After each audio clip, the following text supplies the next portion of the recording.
Y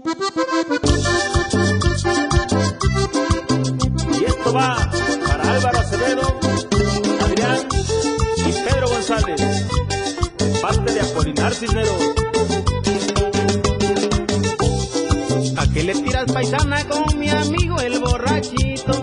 ¿A qué le tiras, paisana, con mi amigo el borrachito? Si los fines de semana amanece sin ni un quinto, si los fines de semana amanece sin ni un quinto, se la pasa en las cantinas y se va de bar en bar, se la pasa en las cantinas y se va de bar en bar. Los lunes por la mañana él se la quiere curar, los lunes por la mañana él se la quiere curar.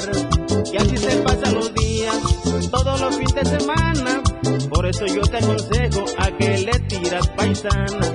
Y así se pasan los días, todos los fines de semana.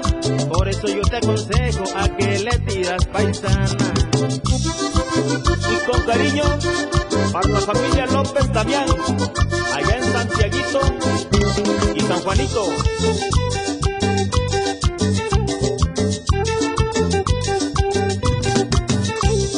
Se la pasa en las cantinas y se va de bar en bar, se la pasa en las cantinas y se va de bar en bar. Los lunes por la mañana él se la quiere curar, los lunes por la mañana él se la quiere curar. No es que yo sea mentiroso, pero es que no te conviene. No es que yo sea mentiroso, pero es que no te conviene. Anda con muchas mujeres, pero a ninguna mantiene. Anda con muchas mujeres, pero a ninguna mantiene. Y así se pasan los días, todos los fines de semana. Por eso yo te aconsejo a que le tiras, paisana. Y así se pasan los días, todos los fines de semana. Por eso yo te aconsejo a que le tiras, paisana. Allá para Pedro Arellanes Franco, de parte de su hermano Paulo Arellanes. Allá para mi amigo Cristóforo Vázquez, en el Paisán. Órale, Humbertito Franco Díaz.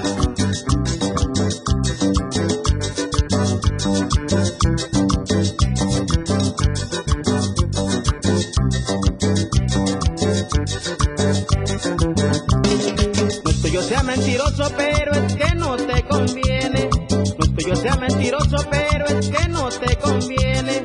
Anda con muchas mujeres, pero a ninguna mantiene. Anda con muchas mujeres, pero a ninguna mantiene. Y así se pasan los días, todos los fines de semana.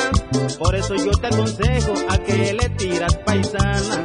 Y así se pasan los días, todos los fines de semana. Por eso yo te aconsejo a que le tiras, paisana. Y saludamos a don Esteban Ramírez, de Producciones Rame, allá en Pinotepa. Para Gavino Casanova.